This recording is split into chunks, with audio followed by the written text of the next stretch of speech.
I want to outline the experience I've had working in a chemical plant as a machine operator. So the factory I work in was a chemical factory. They specialised in making cleaning agents, paint strippers, soaps, metal cleaners, pretty much anything that's corrosive, we made it. We also made tear gas on the weekends. Generally it was on the weekends because just in case there was a spillage, all the other nearby factories were not open, so nobody would get affected. So my job was to grab all the chemicals, and there was me and one other guy. We would get the chemicals and mix them or stir them or blend them or heat them depending on the process, and then create something from that. So the job was interesting in a way because it actually needed a knowledge of chemistry. There's only one chemist who actually had the whole upper floor to himself, pretty much a giant laboratory, and he definitely looked a bit like a mad scientist. He had lots of little things going here and there, and test tube and flasks and all sorts of things. And anyhow, when he found something that he liked, he would write it down in moulders and give it to us and say, can you make 500 litres of this stuff? A formula, say, for instance, 1 mole of sulfuric acid, half a mole of water, 3/4 of a mole of hydrogen peroxide, mix it up and process it into 20 litre containers and make 500 litres worth.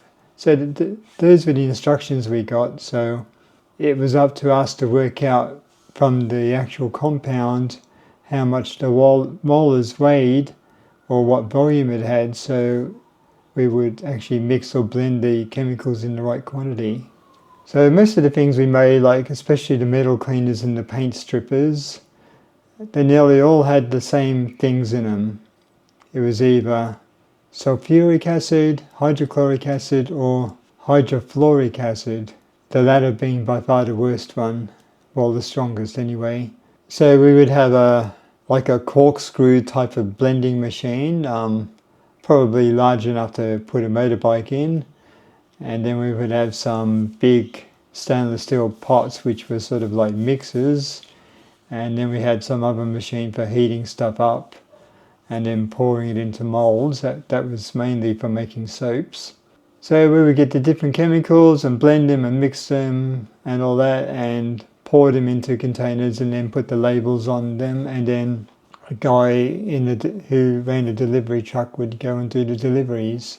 So the soaps was actually making it was industrial soap. So the finished product looked like soap. It was sort of like creamy coloured and smooth and all that, but it was an industrial soap, so it was probably used for cleaning fabrics or something like that, because they're fairly in a large kind of a bar.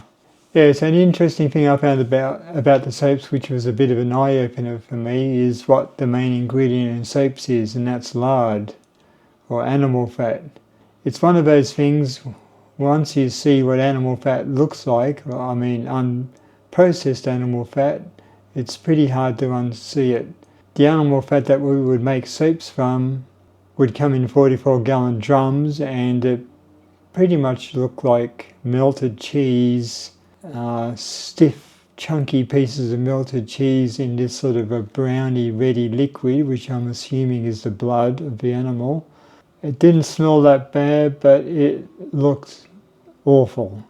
I mean, it looked disgusting, and even now when I wash my hands with soap, I'm sort of thinking, ooh, this is what I'm really washing my hands with.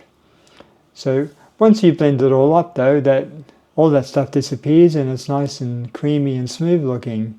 And once you add a bit of an essence to it or a smell, then it's really not so bad at all. So the acid we got used to come in 44-gallon drums, and it's pretty much as strong as you could buy. So I think the hydrochloric acid and the sulfuric acid was getting close to 100% concentration, and the hydrofluoric I think was 50-something%. It's one of the highest concentrations you could get before it turned into gas, because it has a fairly low melting point.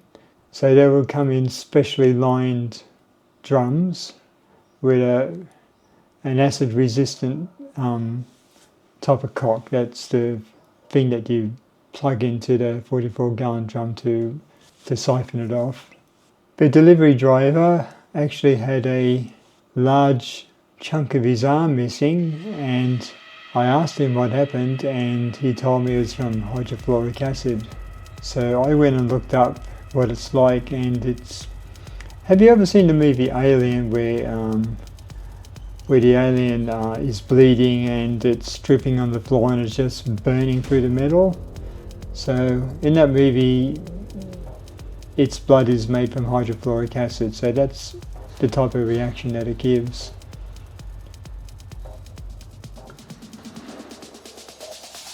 So here's hydrofluoric acid burn.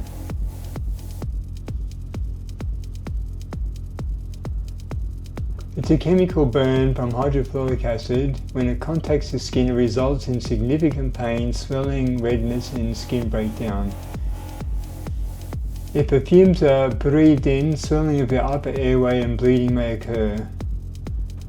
Complications can include electrolyte, heart, lung, kidney, and neurological problems. So this stuff's pretty bad, and you can get complications which occur from fluoride toxicity. Once absorbed into the blood through the skin, it reacts with the blood calcium, may cause cardiac arrest. Burns with areas larger than 160 centimeters squared have the potential to cause serious systematic toxicity from interference with blood and tissue calcium levels. Some cases, exposure can lead to hypocalcemia. So if you're sort of squeamish, I would not watch the next 10 seconds. So you can see here what it looks like if you get some on your fingers. So it basically melts your tissue. So in this company I also used to man the forklift, and I didn't have a license, so they were quite happy with me to drive it around. It honestly wasn't that hard. We used to stack all these things 3 high, so they were quite heavy, as you can imagine, a drum full of acid. So everything was going good one day, and then one day I had to lift up a 44-gallon drum of hydrofluoric acid, and I was just putting it down on the ground. So I got one edge on the ground, and then somehow it slipped from the forks of the forklift, and it just sort of plopped on its side. So it plopped on its side enough that the plug came off, and some of it poured onto the concrete, and you should have seen what it did to the concrete. It was not that dissimilar to if you went down the beach and got a bucket of water and just poured on top of the loose sand and it just melted away. That's what it did with concrete. Like within seconds it just melted away to giant holes in the concrete. The other guy knew the safety procedures, so he was quick to seal the plug up. So it would have done a lot of damage if it didn't get sealed. It's a type of chemical that just keeps burning and burning.